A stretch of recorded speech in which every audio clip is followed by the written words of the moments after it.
O me da esos $100,000 para pagar sus deudas, o su esposa lo lamentará, rugió mi yerno, confiado en su poder. Asentí en silencio y me fui. Él esperaba dinero, pero yo le preparé una trampa que convirtió su exceso de confianza en miedo eterno. Antes de continuar, por favor, suscríbete al canal y escribe en los comentarios qué hora es donde te encuentras ahora. Estaba revisando viejos planos cuando Sofía entró por la puerta principal. Tenía llave. La usó sin llamar, lo que me dijo que algo andaba mal incluso antes de levantar la vista. Las hojas del portafolio de mi proyecto del centro médico se me cayeron de las manos mientras la veía soltar el bolso en la entrada. El rímel corrido, las manos temblando, se derrumbó en el sofá de cuero. ¿Papá? No sabía a quién más llamar. Dejé los planos a un lado y me moví para sentarme junto a ella. Mi café se había enfriado hacía una hora. Todavía estaba en la mesa auxiliar, una tarde de febrero. La luz entraba inclinada por las persianas. Partículas de polvo suspendidas en el aire entre nosotros. ¿Qué pasó, mija? Es Héctor, su voz se quebró. Está en problemas. Problemas serios. Puse una mano en su hombro brevemente. Luego me levanté y caminé hacia la ventana. El seto de adelfas del vecino necesitaba un recorte. Me concentré en eso en lugar de la opresión que se extendía por mi pecho. Cuéntamelo todo. Y lo hizo. Una confesión fragmentada, partidas de póker clandestinas, promesas de que todo estaba bajo control, apostadores con reputación de romper más que promesas. La cifra salió con vacilación, como si pudiera suavizarla susurrando.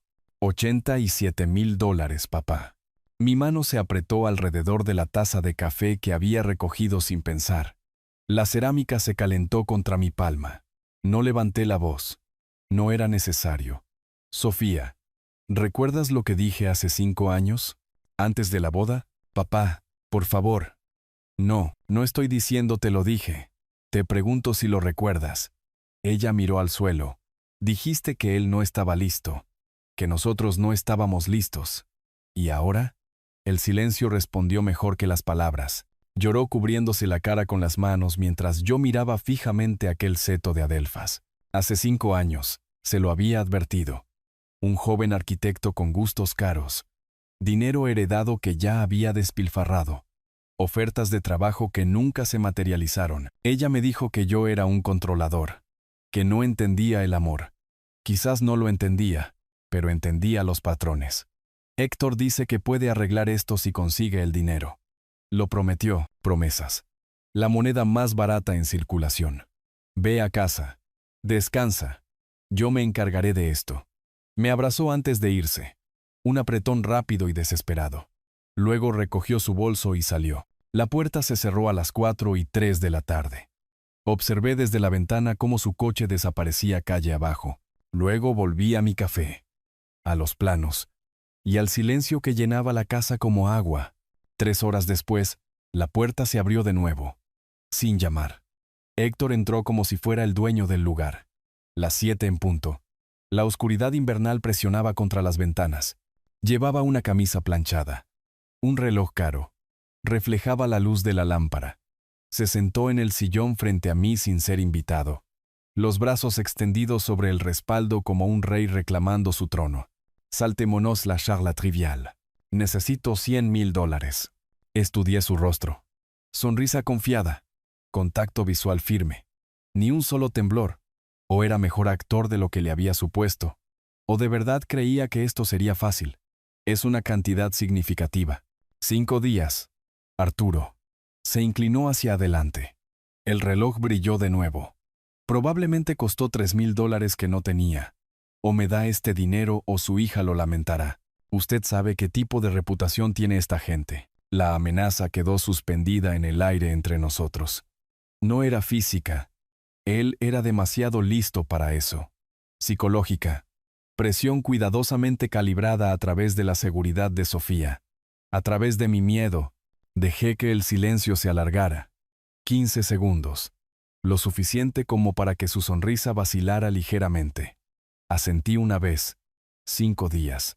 Necesitaré tiempo para reunir esa cantidad. Se puso de pie, ajustándose la chaqueta. Elección inteligente, viejo.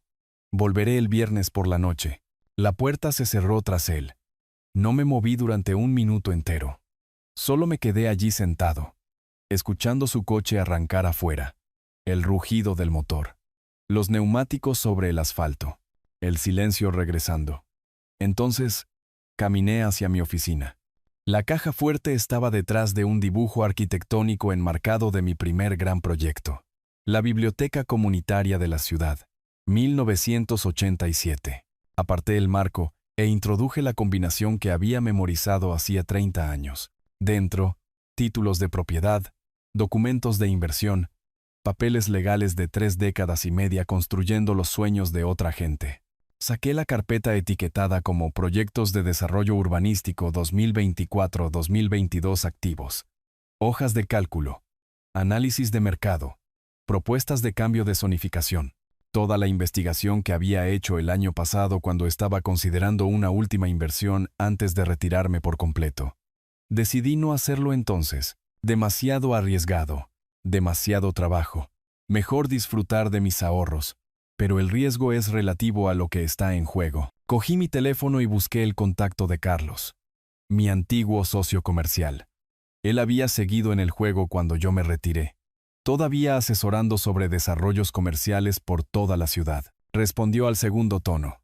Carlos, soy Arturo. Arturo, no he sabido de ti en meses. ¿Cómo estás? Necesito tu consejo sobre algo. Un asunto inmobiliario. ¿Podemos vernos mañana por la mañana? Hubo una breve pausa. Carlos sabía que no debía hacer preguntas cuando yo usaba ese tono. Por supuesto. ¿A las 7:30 en el lugar de siempre? Perfecto. Nos vemos entonces. Colgué y miré los documentos extendidos sobre mi escritorio.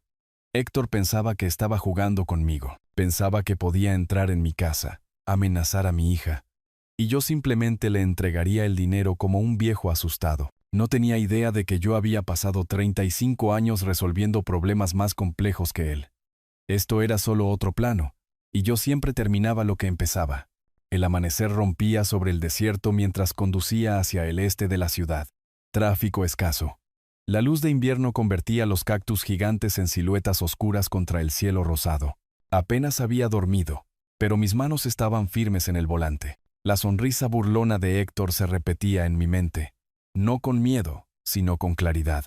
El restaurante de siempre estaba donde siempre había estado, con su estuco desgastado y su letrero de neón apenas visible con la luz temprana. La camioneta de Carlos ya estaba en el estacionamiento. Había pedido café para cuando me deslicé en el reservado de la esquina. Vapor saliendo de 2 tazas. El calor de la mañana aún no era lo suficientemente fuerte como para dominar el aire acondicionado del lugar. Sonabas diferente por teléfono anoche. ¿Qué está pasando? Necesito información sobre el mercado actual, específicamente terrenos no urbanizados. Carlos vertió crema en su café, un cuidadoso patrón en espiral. ¿Estás pensando en salir de tu retiro? ¿Construir algo? Algo así. ¿Qué hay disponible en el lado este? ¿El lado este? Nada que valga la pena. Hizo una pausa, dejó la crema. A menos que... Hay una parcela. 3,2 acres. Una familia se está deshaciendo de ella por $45,000. ¿Por qué tan barato? Está en el lado equivocado de la carretera principal. Sin servicios. Lleva 2 años ahí parada. Observé su rostro. Carlos siempre había sido terrible para ocultar cuando sabía algo valioso. Pero... sonrió. Pero el ayuntamiento vota el próximo mes sobre la recalificación comercial. Esa parcela quedará adyacente al nuevo complejo. Dale 12 meses, Arturo. Triplicará su valor. Quizás más. Mi dedo golpeó la mesa una vez. Un viejo hábito. Carlos se dio cuenta. ¿Estás seguro de la recalificación? Revisé los mapas de desarrollo yo mismo. Va a ocurrir. Sacó su teléfono. Abrió una aplicación de bienes raíces y la deslizó sobre la mesa. Tierra desértica y estéril. La carretera visible a lo lejos. Nada más que arbustos del desierto y polvo. Para la mayoría, algo sin valor. Para alguien que entendía el momento oportuno. Era una oportunidad. Memoricé el número de la propiedad. Solo estoy explorando opciones, dije. Carlos me estudió por encima de su taza de café.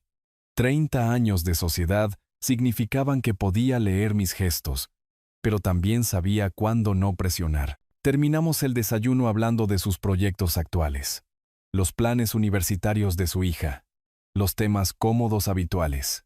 Pagué la cuenta y me fui a las 8:30, regresando a la ciudad mientras el tráfico de la mañana comenzaba a intensificarse. El teléfono sonó a las 2 en punto. Hola, papá. ¿Cómo estás? La voz de Sofía tenía esa alegría forzada que la gente usa cuando lee un guión. Dejé el sándwich que estaba comiendo. Estoy bien, mija. ¿Cómo estás tú? Bien, bien. Solo. Héctor y yo nos preguntábamos. Al fondo, amortiguado pero distintivo. Pregúntale cuándo. La pausa de Sofía fue apenas un latido. Nos preguntábamos sobre los plazos para lo que discutimos ayer. Cerré los ojos. Héctor la estaba instruyendo, usándola como su mensajera, su herramienta de presión, haciéndola cómplice. El viernes por la noche, como Héctor y yo acordamos. Dile eso. Está bien. Gracias, papá. Te quiero. Yo también te quiero. Siempre. Después de que colgó, me quedé mirando el teléfono por un largo momento. Luego busqué la dirección de la oficina de Diego. El bufete de abogados ocupaba el tercer piso de un edificio del centro, con ventanas que daban a la avenida central.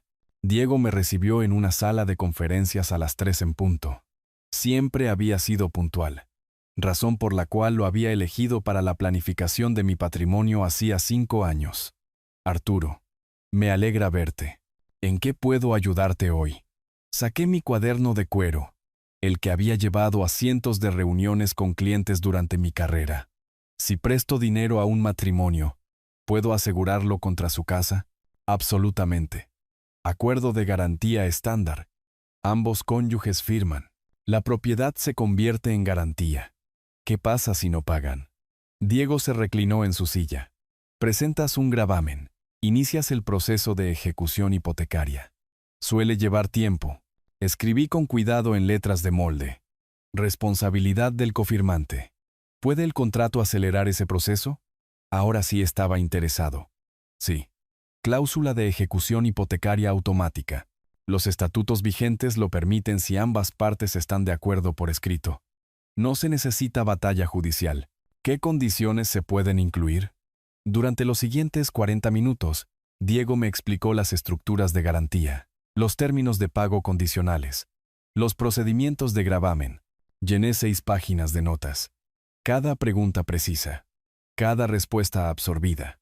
Cuando me fui a las 4 en punto, tenía todo lo que necesitaba. Esa noche, extendí los documentos sobre mi escritorio en 3 columnas precisas. Financiero. Los extractos de mi cuenta de ahorros que mostraban $180,000 en fondos de jubilación de décadas de planificación cuidadosa. Legal. Notas de la consulta con Diego. Frases subrayadas sobre ejecución hipotecaria automática y responsabilidad del cofirmante. Propiedad. El listado de la parcela 447B, que Carlos me había mostrado, más los registros públicos que había sacado de la casa de Héctor y Sofía. Valor actual: $280,000.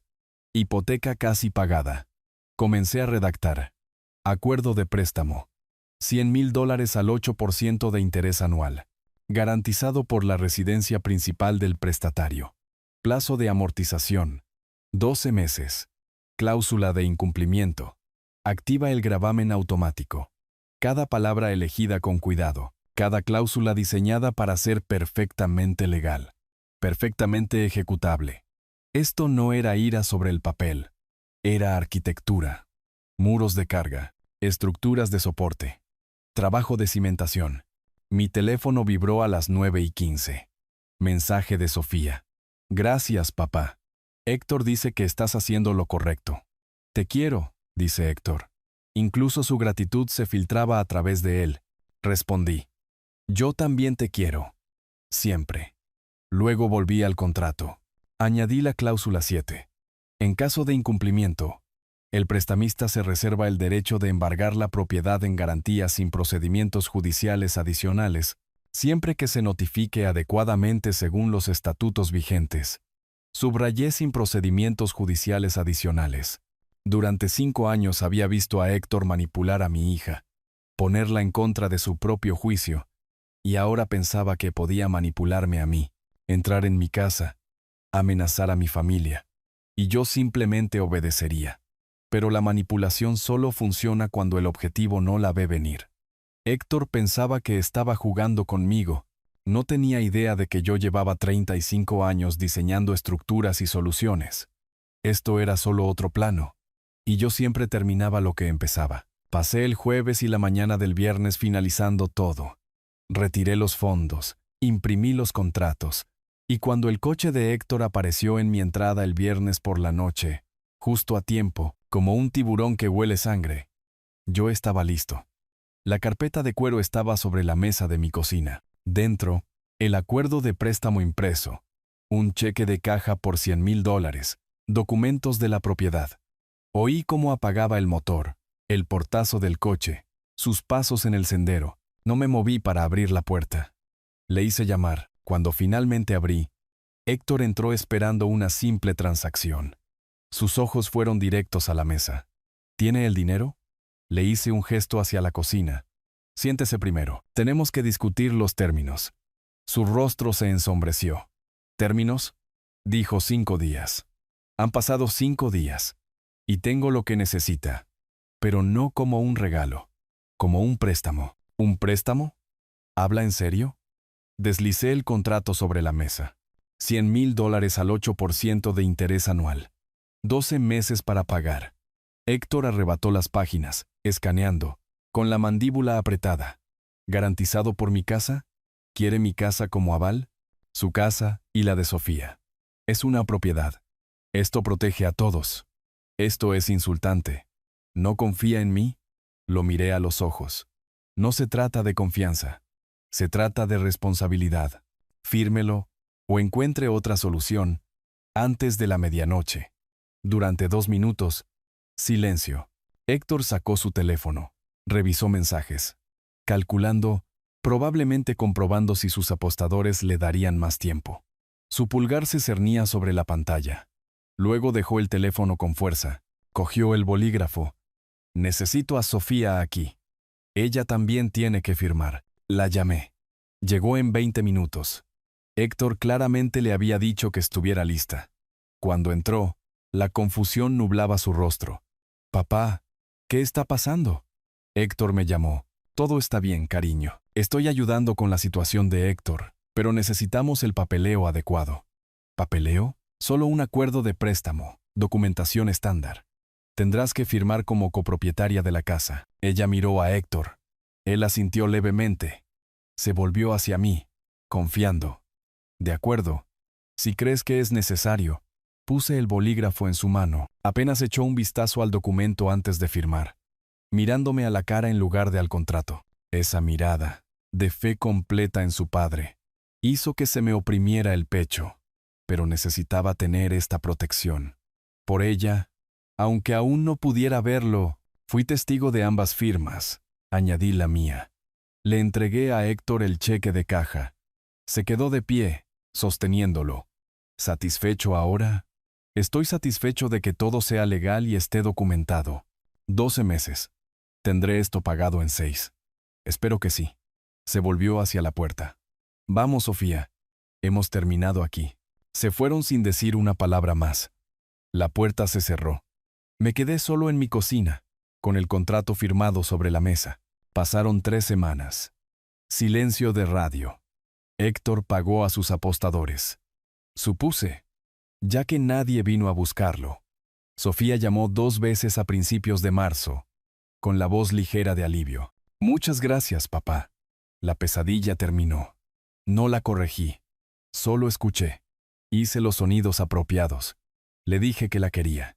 Durante esas semanas, ejecuté la fase 2. Contacté a la compañía de títulos que manejaba la parcela 447. Usé $45,000 de mis ahorros restantes, dinero que había mantenido separado de los fondos del préstamo. El cierre tomó 12 días. Procedimiento estándar. A mediados de marzo, la escritura estaba registrada solo a mi nombre. 3,2 acres de matorral desértico en el lado equivocado de la carretera principal. Para cualquiera, sin valor. Para mí, una oportunidad. Simultáneamente, contacté a Julián. Nos encontramos en una cafetería en el lado norte. Territorio neutral. Un lugar que Héctor no reconocería. Julián llegó temprano. Ya tomaba un café solo cuando entré. 67 años, detective retirado de la policía de la ciudad. Ojos agudos que aún escaneaban las habitaciones por costumbre. Arturo. Ha pasado un tiempo. ¿De qué se trata esto? Necesito documentar las actividades de alguien relacionadas con el juego. Su expresión no cambió, pero algo se movió en sus ojos. Comprensión. ¿Para procedimientos legales? Potencialmente. Necesito hechos, no suposiciones. Registros públicos primero. Luego observación si es necesario. Nada ilegal. Exactamente. Solo la verdad. Julián me enseñó cómo acceder a los archivos judiciales, verificar incidentes previos relacionados con el juego, monitorear patrones en redes sociales. También aceptó realizar una vigilancia discreta cuando surgieran oportunidades. No era una trampa, era documentación. Para fines de marzo, tenía un sistema, un cuaderno negro, entradas en mayúsculas, fechas subrayadas 2 veces, cada observación registrada con precisión. 28 de marzo. Entrada. Héctor observado entrando a una ubicación en la zona universitaria, 9:47 de la noche. Salió, 1:23 de la madrugada. Patrón consistente con informes previos. Cerré el cuaderno. Lo guardé en mi caja fuerte junto con los documentos del préstamo. Un mes después de la firma me senté en mi oficina revisando 3 archivos. El acuerdo de préstamo firmado con 11 meses restantes. La escritura de la parcela 447B, que ya se estaba apreciando a medida que circulaban las noticias de la recalificación. Valor estimado actual, $65,000. Y el informe preliminar de Julián confirmando que Héctor había vuelto a las partidas de póker. No me sentía victorioso, solo paciente. Abrí mi calendario. Conté 12 meses hacia adelante hasta finales de febrero de 2026. Rodeé la fecha con un círculo. Puse un recordatorio, pero sabía que las cosas probablemente se acelerarían antes de eso. Héctor pensó que había conseguido lo que quería. $100,000. Un suegro que se había doblegado bajo presión, pero los arquitectos no se doblan. Construimos, capa por capa, y yo apenas estaba poniendo los cimientos. Abril llegó con un calor inesperado, tanto en el clima como en la tensión. Durante 3 semanas después de firmar el préstamo, Héctor había estado callado, demasiado callado. Debería haber sabido que estaba planeando algo. La llamada telefónica de Sofía lo confirmó. Estaba en mi jardín esa mañana, arrodillado junto a un cactus, tijeras de podar en mano. Las plantas del desierto requieren un cuidado específico. Quitar lo muerto. Fomentar nuevo crecimiento. Mi teléfono vibró en mi cadera. Papá, necesito hablar contigo. Ahora. Su voz tenía un filo que no había oído antes. Tensa. Acusadora. ¿Qué pasa? No por teléfono. Ven a nuestra casa. 15 minutos después, entré en su calle. El coche de Héctor estaba allí. Él había orquestado esto. Sofía abrió la puerta. Con los brazos cruzados, sin saludar, pasamos a la sala de estar. Héctor estaba de pie contra la pared del fondo, con los brazos cruzados, en postura dominante. Quería que supiera que este era su territorio. Sofía se sentó en el sofá. Yo tomé la silla frente a ella, deliberadamente en ángulo opuesto a Héctor. Si se trataba de elegir bandos, dejaría clara mi prioridad. Héctor me dijo algo sobre el contrato que nos hiciste firmar. ¿Qué cosa? Dice que estás tratando de quitarnos la casa, que todo el préstamo fue una trampa. Héctor se despegó de la pared. No lo suavices, Sofía. Dile lo que averiguaste. Ella no me miraba a los ojos. Compraste un terreno justo después de prestarnos el dinero. Héctor dice que planeaste esto, que nunca tuviste la intención de solo ayudar. Miré solo a Sofía. Estoy protegiendo tu futuro. Ese contrato asegura que el préstamo sea devuelto. ¿Devuelto? Con un interés del 8% y nuestra casa como garantía. La voz de Héctor cortó la habitación. Eso no es protección, es extorsión. Me volví hacia él. Usted pidió $100,000. Se los proporcioné. con términos razonables.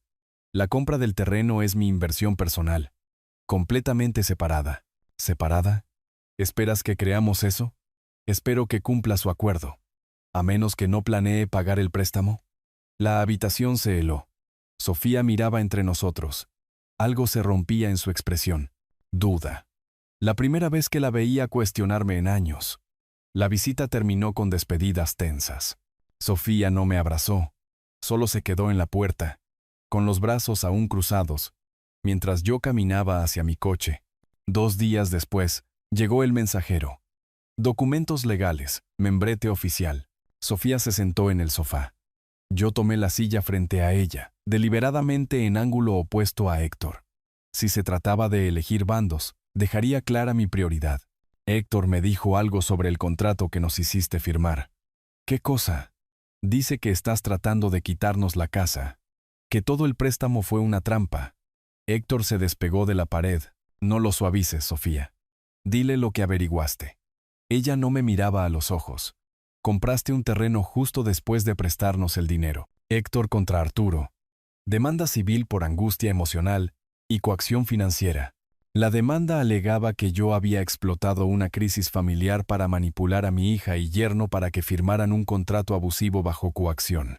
Buscaba una compensación. Anular el acuerdo de préstamo. Fecha del juicio. Principios de mayo. Faltaban 3 semanas. Lo leí 2 veces. Luego extendí las páginas sobre la mesa de mi cocina. Marcador amarillo en mano. Marqué frases clave. ¿Abusivo? Había dejado de llamar. La influencia de Héctor se extendía como veneno. Necesitaba verificación. Valeria me la recomendó Diego. Notaria pública, especialista paralegal, experta en verificación de documentos. Su oficina ocupaba una pequeña suite, en un distrito de oficinas, profesional pero sin pretensiones. Revisó el contrato de préstamo durante 30 minutos seguidos, tomando notas, contrastando con los estatutos locales. Finalmente, levantó la vista. Esto es sólido. Cada cláusula es ejecutable. Pero él alega coacción. ¿Puede probar que usted los amenazó? ¿Ocultó información? ¿Tergiversó los términos? No. Héctor firmó porque sus apostadores lo estaban amenazando. Sofía firmó porque. Valeria hizo una pausa. Ese es su ángulo entonces. La confianza de su hija. Afirmará que usted la explotó. Las palabras golpearon más fuerte de lo esperado. ¿Cómo contrarresto eso? Demuestre que él es el manipulador. No usted. Demuestre que sigue jugando, que sigue siendo irresponsable. Haga que el tribunal vea quién realmente merece protección aquí. Mencioné la documentación de Julián. Los ojos de Valeria se agudizaron. Si puede demostrar que Héctor continuó jugando después de recibir el préstamo, prueba que es financieramente irresponsable, no coaccionado. Eso fortalece considerablemente su posición. También me recomendó que documentara mis propias motivaciones. Escriba exactamente por qué estructuró el préstamo de esa manera. Concéntrese en proteger a Sofía. Deje claro que sus intenciones eran paternales, no predatorias. Salí de su oficina con un plan de acción. Esa noche llamé a Julián. Necesito todo lo que has documentado sobre Héctor. Un informe completo. Puede que algo no sea admisible en el tribunal, pero te dará ventaja. Ventaja es exactamente lo que necesito. Arturo, ¿estás seguro de que quieres seguir esta ruta? Una vez que esta información salga a la luz, no hay vuelta atrás con tu hija. Larga pausa. Fuera de mi ventana, el atardecer del desierto pintaba todo de naranja y púrpura. Si no lucho contra esto, Héctor gana, y Sofía lo pierde todo. Asumiré el golpe si eso significa que ella está protegida. Esa noche me senté en mi escritorio con un bloc legal amarillo. Escribí a mano primero, tachando frases, reescribiendo secciones. ¿Por qué estructuré el préstamo con garantía? Declaración para el registro legal.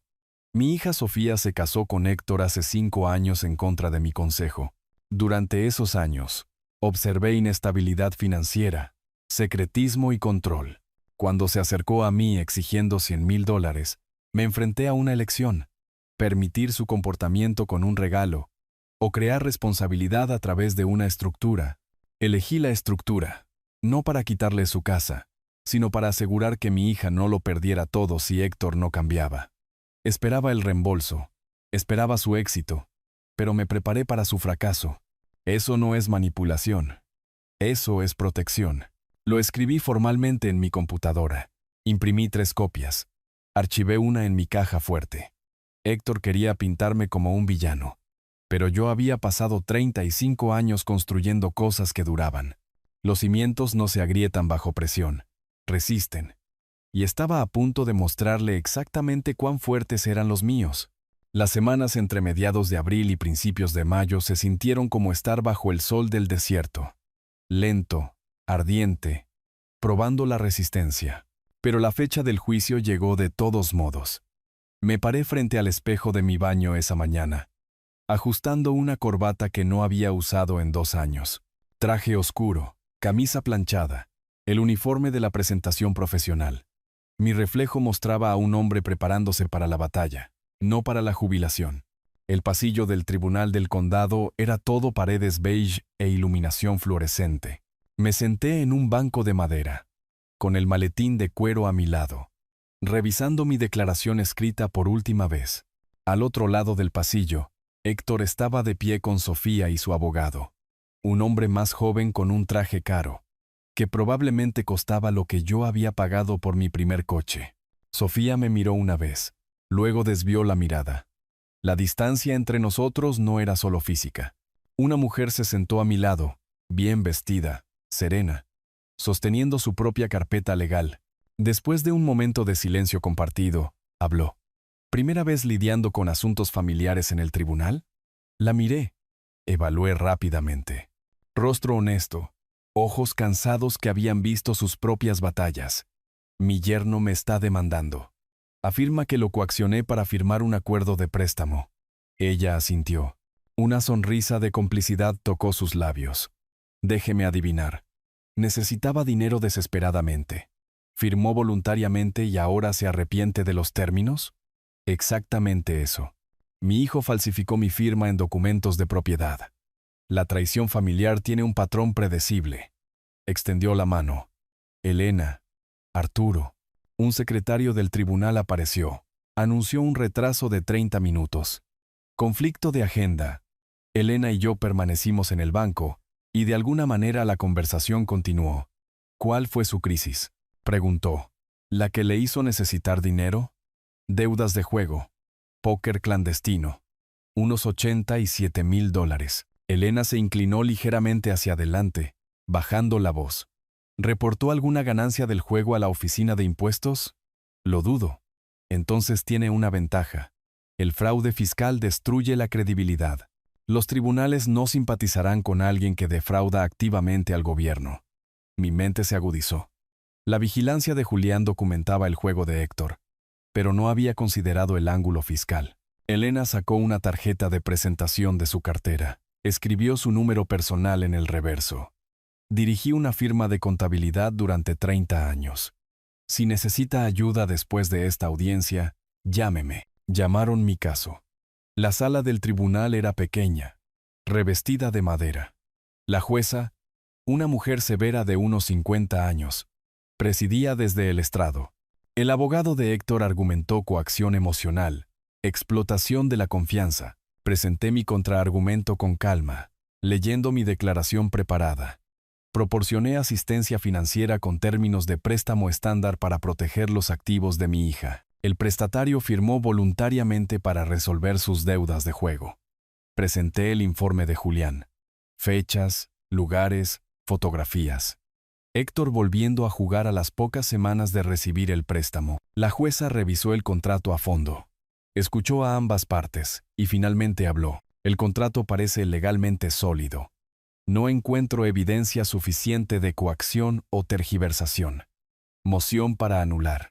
Desestimada. Pero añadió, mirándome directamente. Sin embargo, le advierto contra el control excesivo de las finanzas familiares.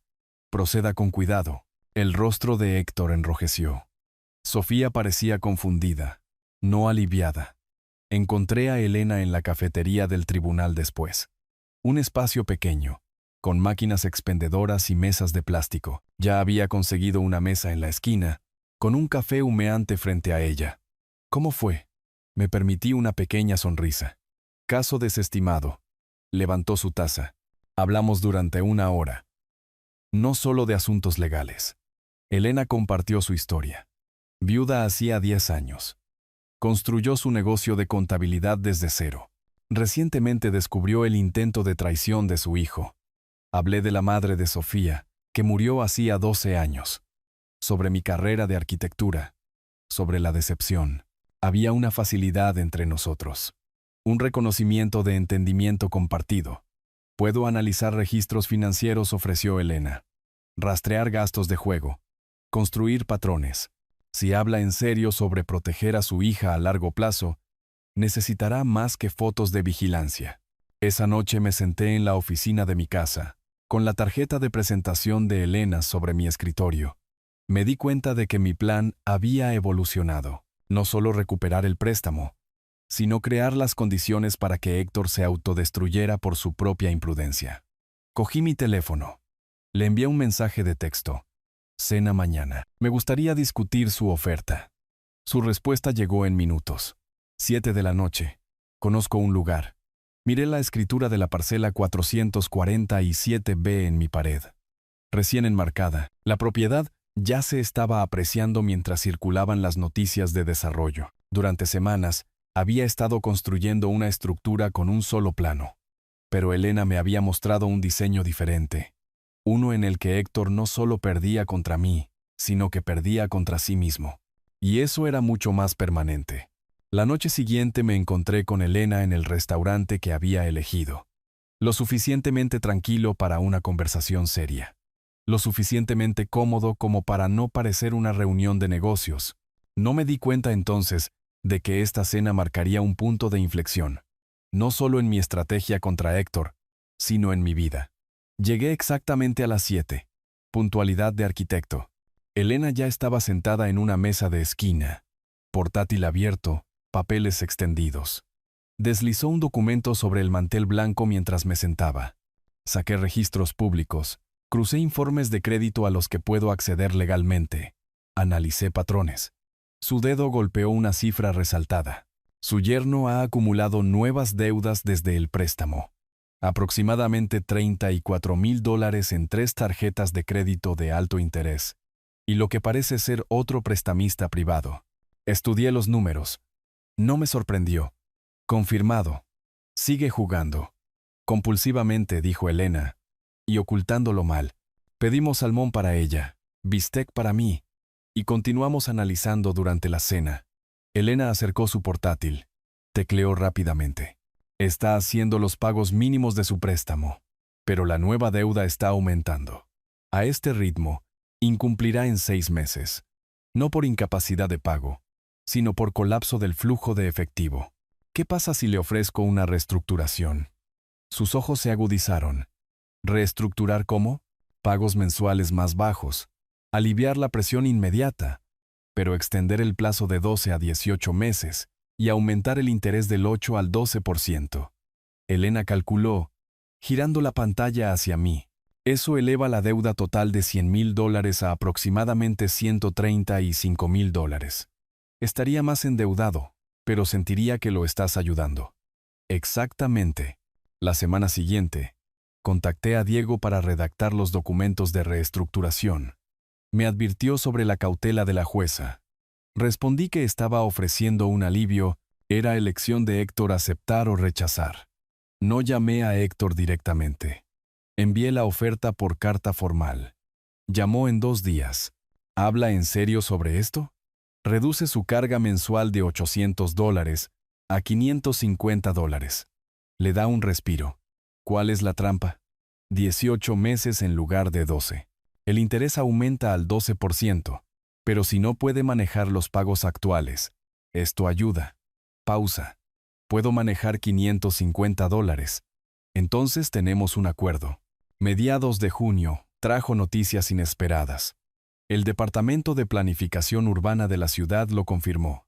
La parcela 447B estaba oficialmente incluida en la zona de desarrollo comercial. Contraté a un tasador para una valoración actual. La estimación, $180,000. 4 veces mi precio de compra en 3 meses. Llamé a Carlos. Tenías razón sobre los plazos de recalificación. Oí que el complejo comercial comenzó la construcción la semana pasada. Tu terreno será un acceso principal para las tiendas. ¿Podrías vender hoy por $180,000? Fácil. No planeaba vender, pero reconocí la ventaja. Invité a Héctor a almorzar a un restaurante. Territorio neutral. Mi elección de escenario. Discutimos los términos de la reestructuración casualmente. Luego mencioné, casi como una ocurrencia tardía. Invertí en un terreno al este de la ciudad en marzo. Se ha apreciado significativamente debido a los planes de desarrollo. El interés de Héctor se despertó visiblemente. Los jugadores se sienten atraídos por las oportunidades de ganar. ¿Cuánta apreciación? Comprado en 45,000. La tasación actual es de 180,000. Eso es significativo. Desarrollo comercial. Estoy considerando vender una participación del 40%. $80,000 para alguien que pueda moverse rápido. ¿Por qué me lo ofrece a mí? Familia. A pesar de nuestras diferencias, creo en dar oportunidades. El anzuelo estaba puesto. Durante las siguientes 2 semanas, Héctor consiguió un préstamo personal de alto interés. $80,000 al 15% de un prestamista depredador. Firmó el pagaré por la participación en el terreno. Pagadero en 12 meses. Lo que no se dio cuenta. Yo controlaba el momento de la venta, escrito en el acuerdo. Héctor ahora debía el préstamo reestructurado. $135,000. Deuda de inversión. $80,000. Tarjetas de crédito existentes. $34,000. Obligaciones totales. $249,000. Su ingreso anual como gerente inmobiliario de nivel medio. $75,000. Las matemáticas no cuadraban, y yo lo sabía. A lo largo de ese mes, Elena y yo nos reunimos semanalmente. A veces sesiones de estrategia. A veces simples cenas o paseos. Visitamos una galería de arte en el centro. Un pequeño espacio local. Paisajes abstractos del desierto. Nos paramos cerca de una pintura de un amanecer en el desierto. Hombros casi tocándose. No me sentía tan comprometida en años, admitió Elena. Mi trabajo siempre fueron los números. ¿Pero esto? Esto es usarlos para la justicia. No podría hacer esto sin tu visión. Silencio, luego. ¿Es esa la única razón por la que sigues llamando? Hice una pausa. Honesto. No, no lo es. No nos besamos ni hicimos declaraciones. Solo reconocimos algo que estaba creciendo. Una tarde de finales de junio, nos sentamos en mi patio trasero. El atardecer del desierto pintaba todo de naranja y púrpura. Elena revisaba su portátil. El perfil financiero de Héctor ahora muestra que está sobreendeudado por un factor de 3. Cualquier interrupción, pérdida de trabajo, cambio de mercado, gasto inesperado, y toda la estructura colapsa. Y cuando lo haga me miró fijamente. Serás dueño de su casa. Su participación en el terreno revertirá a ti, y Sofía verá exactamente con quién se casó. Asentí lentamente. Había construido carreras entendiendo la capacidad de carga. Cada estructura tiene un punto de ruptura. Me había asegurado de que Héctor alcanzara el suyo, no por mi fuerza, sino por su propia codicia. Los arquitectos no destruyen edificios, simplemente dejamos de reforzarlos. Julio trajo el calor brutal de la ciudad. Temperaturas de más de 40 grados. El aire brillaba sobre el asfalto. Pero la verdadera presión se estaba acumulando dentro del matrimonio de Sofía. Sabía que se rompería eventualmente. Simplemente no esperaba que fuera ella quien lo rompiera. Llegó a media mañana sin llamar primero. Abrí la puerta y la encontré sosteniendo una carpeta de Manila. La cara hinchada de llorar, pero con una expresión diferente a la de antes. No confundida. Resuelta. Necesito mostrarte algo. Debería haber mirado antes. Pasamos a la mesa de la cocina. Extendió documentos sobre la superficie con manos temblorosas. Extractos bancarios que mostraban adelantos en efectivo, facturas de tarjetas de crédito con cargos de juego, mensajes de texto impresos usando lenguaje codificado sobre el juego y liquidaciones. Encontré esto en su oficina, escondido en un cajón con llave. Señaló cada papel. Hay más deuda. Nueva deuda. $34,000 en tarjetas de crédito que no sabía que existían. Y estos mensajes. Sigue jugando. Después de todo. Después de que estás solo. Después de prometérmelo. Me senté en silencio. Dejé que lo procesara. Finalmente levantó la vista. Tenías razón. Desde el principio. Y no quería creerlo. Lo siento mucho, papá. Alargué la mano sobre la mesa. Puse mi mano sobre la suya. Sofía, mírame. No tienes nada por lo que disculparte. Lo elegí a él por encima de ti. Dudé de ti. Amabas a alguien. Eso no es debilidad. Eso es lo que se supone que debes hacer cuando te casas con alguien. Pero tú sabías. Sospechaba. Hay una diferencia. E incluso si lo hubieras sabido con certeza, necesitabas verlo por ti misma. De lo contrario, siempre te preguntarías si te manipulé. La puerta principal se abrió. Elena entró cargando una bolsa de la compra. Ahora tenía llave. Otro detalle del que Sofía se dio cuenta de inmediato. Elena dejó la bolsa en la encimera, leyó el ambiente, se sentó a la mesa, pero no habló de inmediato. Sofía miró entre nosotros. ¿Cuánto tiempo llevan ustedes dos? Unos meses, dijo Elena honestamente. Desde mayo. Nos conocimos en el tribunal. Sofía procesó esto. Su padre había seguido adelante, construido una vida de la que ella no era parte. Pero en lugar de resentimiento, algo más cruzó su rostro. ¿Alivio? Tal vez. Él no estaba solo. Elena se inclinó ligeramente. Hace 20 años, mi esposo hizo algo similar. Me hizo dudar de la realidad. Cuando finalmente lo dejé, pensé que nunca volvería a confiar en nadie. Pero lo haces. Eventualmente. Cuando encuentras a alguien honesto, Sofía asintió lentamente. Luego enderezó los hombros. Voy a solicitar el divorcio. Pregunté con cautela. ¿Estás segura? He estado segura durante semanas. Simplemente no quería admitirlo. Discutimos la logística. Abogados que podía recomendar. Asesores financieros. ¿Dónde se quedaría temporalmente? No lo hice por ella. Solo le di las herramientas. Se fue alrededor de las 2 en punto para empezar a empacar. Héctor llegó a las 7 esa noche. Debió haber rastreado su coche, darse cuenta de a dónde había ido. Estaba desaliñado, agresivo. Pusiste a mi esposa en mi contra. Estaba en mi escalón de entrada. Has estado planeando esto todo el tiempo. No lo invité a entrar. Solo me quedé en la puerta. Tengo pruebas, continuó. Cartas personales entre usted y esa mujer. Empezaron incluso antes de mi demanda. Le mostraré a todos qué clase de hombre es usted realmente. No hay cartas, Héctor. Ni correspondencia secreta. No hemos hecho nada malo. Destruiré su reputación. Haga lo que tenga que hacer. La verdad está de mi lado. Elena apareció detrás de mí. Se paró a mi lado. Un frente unido. Héctor nos miró a ambos, dándose cuenta de que se enfrentaba a algo que no podía manipular o intimidar. Se fue sin decir otra palabra. Su disparo de despedida llegó flotando. Esto no ha terminado. Después de que su coche desapareció, Elena tomó mi mano en el porche delantero, la primera muestra abierta de afecto físico que habíamos mostrado. Seguirá intentando envenenar a la gente contra nosotros. Deja que lo intente. Cualquiera que importe sabe la verdad. Ella estudió mi rostro. ¿Realmente estamos haciendo esto? ¿A nuestra edad? ¿Empezando algo nuevo? Creo que hemos estado haciendo esto durante semanas. Simplemente no lo decíamos en voz alta. Entonces lo digo ahora. Me importas, más de lo que esperaba. Apreté su mano. Tú también me importas. Y he terminado de fingir que eso es complicado.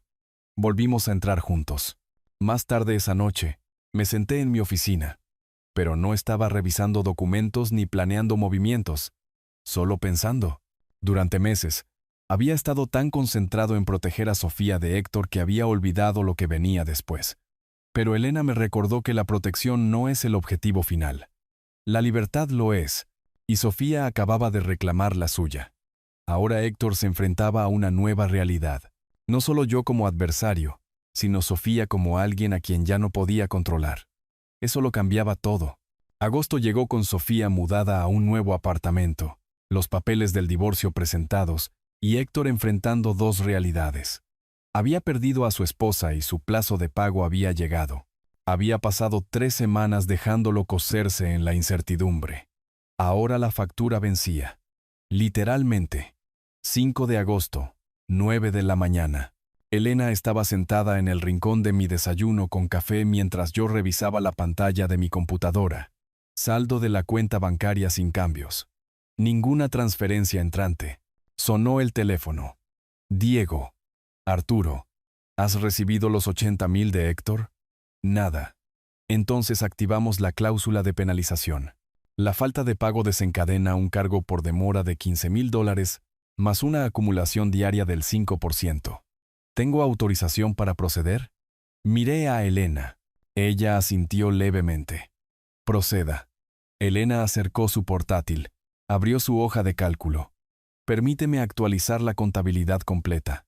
Tecleó rápidamente. Préstamo de inversión. $80,000 más cargo por demora.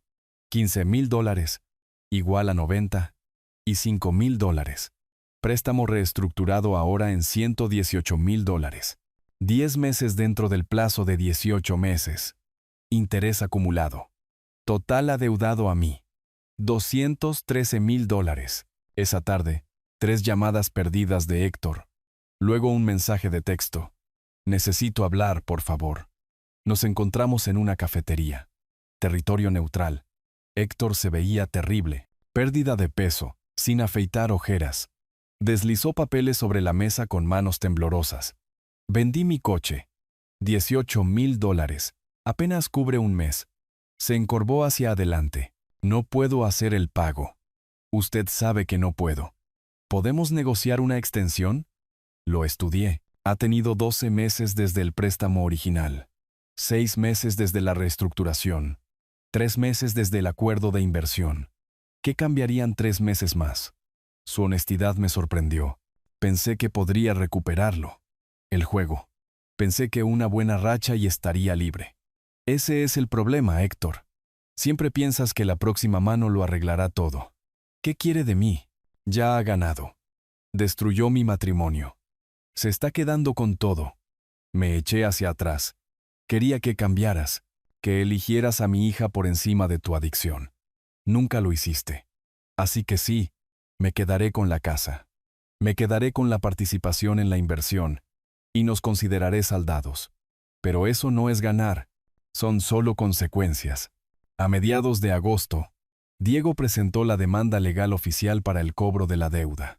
El proceso avanzó rápidamente. Esas cláusulas de ejecución hipotecaria automática del contrato original hicieron su trabajo.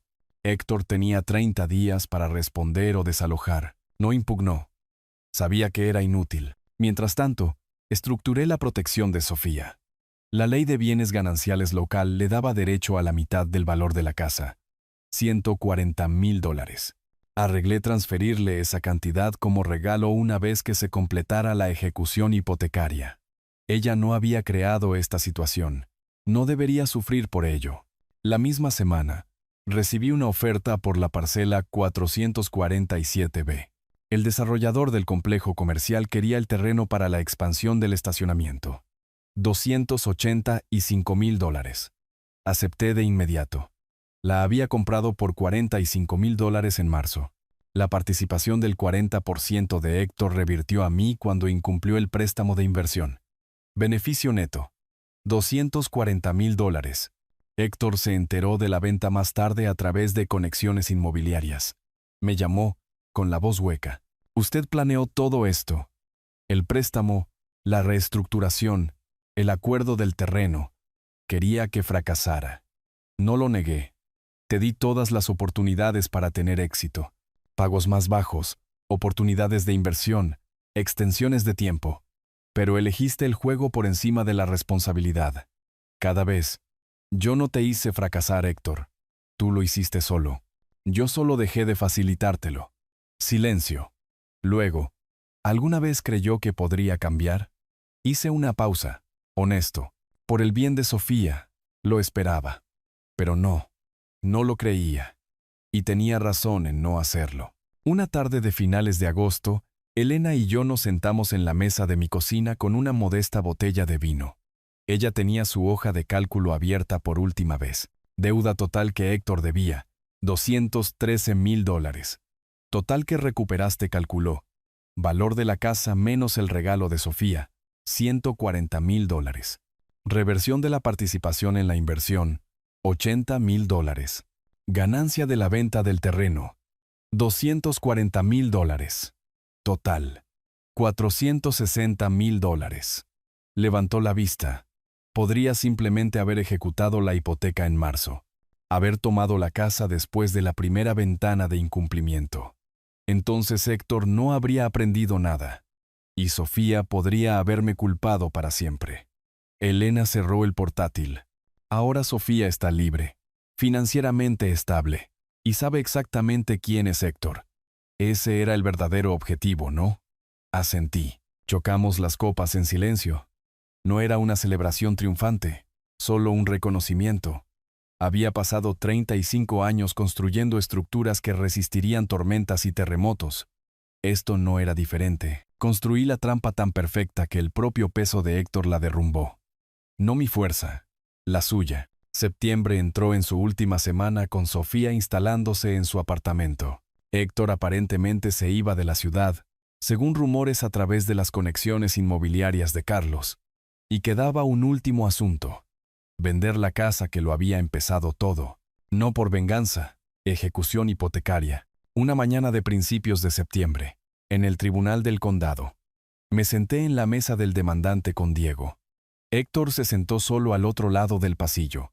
Su abogado se había retirado cuando dejaron de llegar los honorarios. La jueza revisó el expediente. Documentos del préstamo, registros de pago, avisos de incumplimiento, liquidación de multas. Miró a Héctor. «Señor, ¿impugna la ejecución hipotecaria?» La voz de Héctor apenas se oyó. «No, su señoría. El registro muestra que usted firmó un acuerdo de préstamo voluntariamente, garantizado por su propiedad conyugal, y no ha realizado los pagos programados. La propiedad en la calle Falsa número 2847 se transfiere por la presente a Arturo, en satisfacción total de la deuda pendiente». El martillo cayó. Un golpe seco. Héctor se levantó. Salió rápidamente. Nunca miró en mi dirección. Afuera, en los escalones del tribunal, el sol de septiembre brillaba y calentaba. Sofía esperaba. Llevaba uniforme de enfermera bajo un cardigan. Se dirigía al trabajo después. No había querido estar dentro durante la audiencia. Demasiado doloroso. Pero quería estar allí cuando terminara. ¿Terminó? Asentí. 5 años. Se suponía que esa casa era nuestro futuro, y ahora simplemente ya no está. Esa casa estaba construida sobre mentiras. Ahora puedes construir algo real. Le entregué un sobre. El cheque dentro. $140,000. Su mitad según la ley de bienes gananciales. Se quedó mirándolo. Esto es demasiado. Es a lo que tienes derecho. Es tuyo. Se formaron lágrimas pero no cayeron.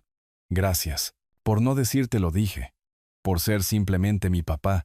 A mediados de septiembre, ayudé a Sofía a mudarse a su apartamento en una zona céntrica. 2 dormitorios, ventanas luminosas. Asequible con su salario de enfermera. Elena también vino. Los 3 subimos cajas, ensamblamos muebles, colgamos cortinas.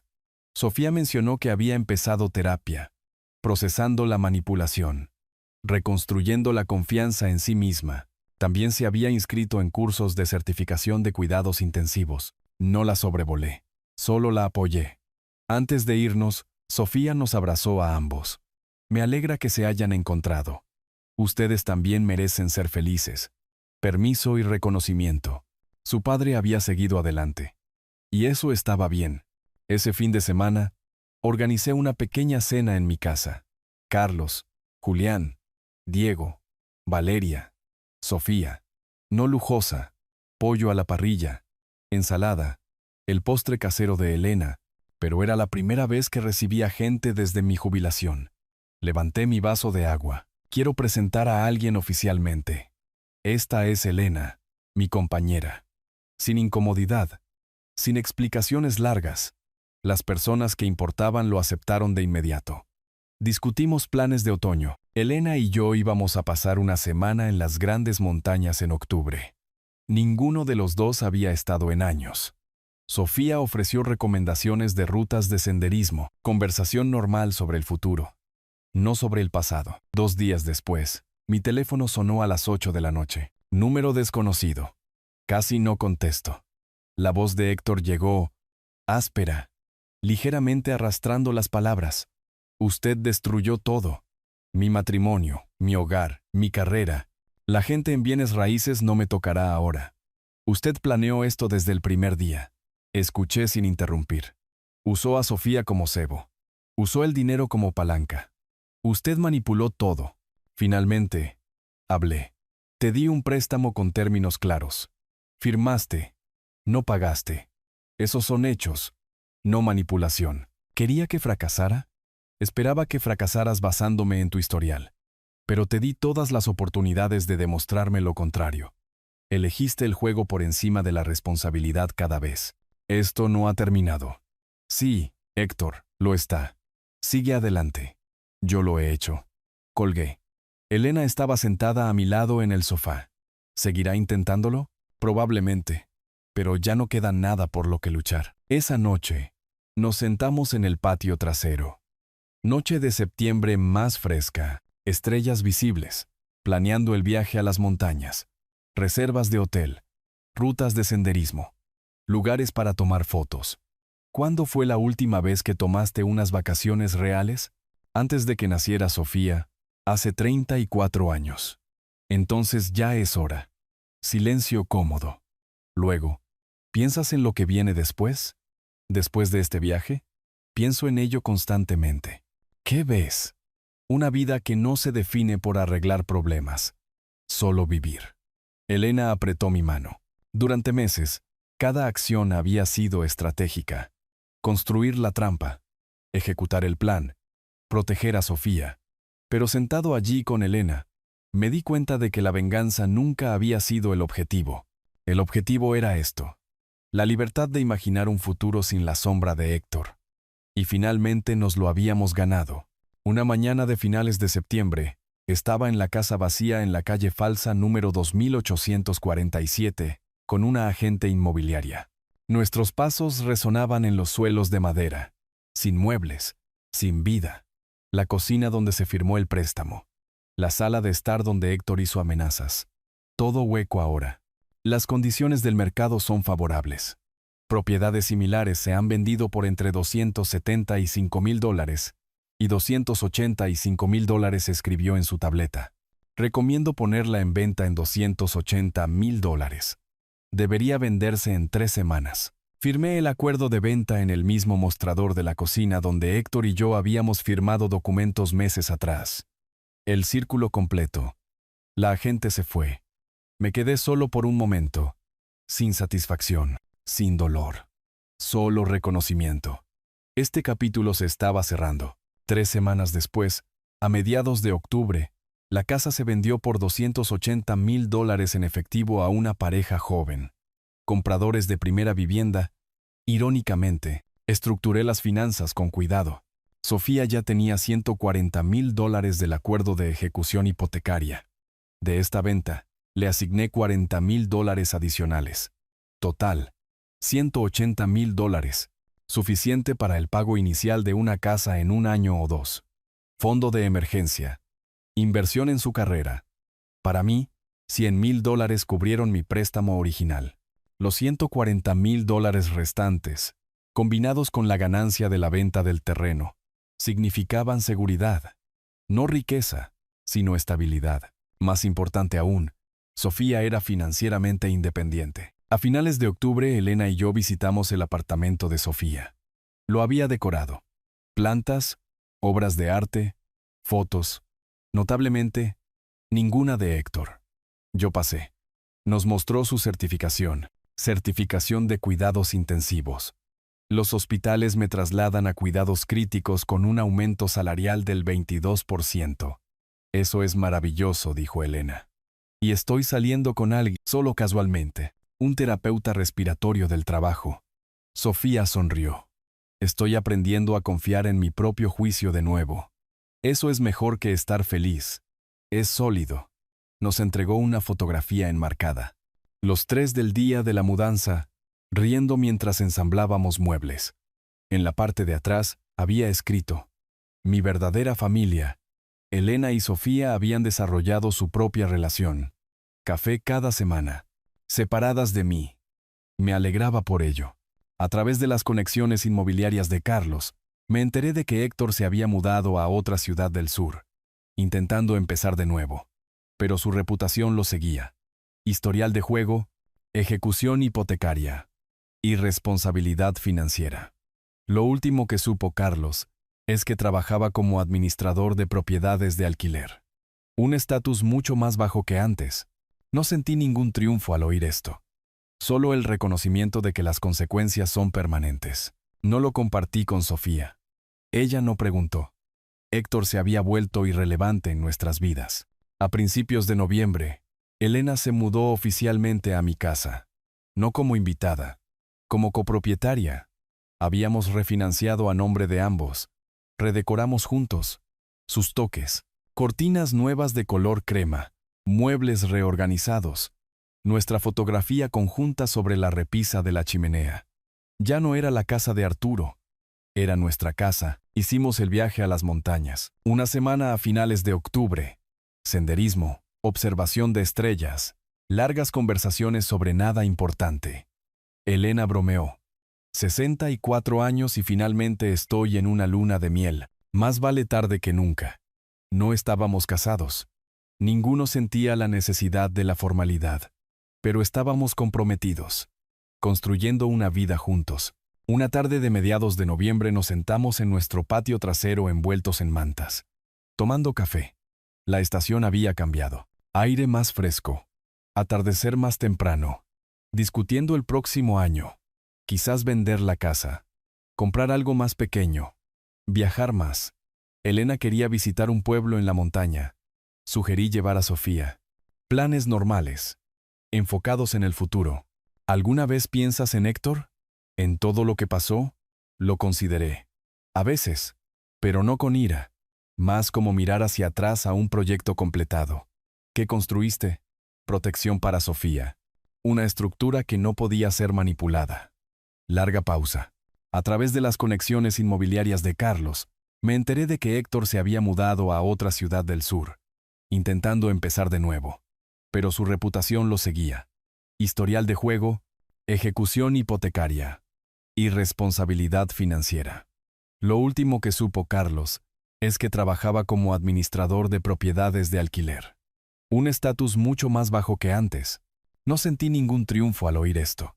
Solo el reconocimiento de que las consecuencias son permanentes. ¿Cómo se ve eso? Sonreí. Genuino. Relajado. No lo sé todavía. Esa es la mejor parte. Nos sentamos en un silencio cómodo. La justicia no se trataba de destruir a Héctor. Se trataba de liberar a Sofía. Liberarme a mí mismo. Y descubrir que incluso a los 62 años, no es demasiado tarde para empezar a construir algo nuevo. Algo que dura, no porque esté reforzado contra amenazas, sino porque está construido sobre la verdad. Elena me enseñó eso. Sofía me mostró que era posible, y finalmente aprendí a dejar de ser el arquitecto de la felicidad de todos los demás, y empezar a construir la mía propia. Si te gustó esta historia, por favor, dale me gusta a este video, suscríbete al canal, y comparte tus impresiones sobre esta historia en los comentarios. Para escuchar la siguiente historia, haz clic en el cuadro de la izquierda. Gracias por vernos.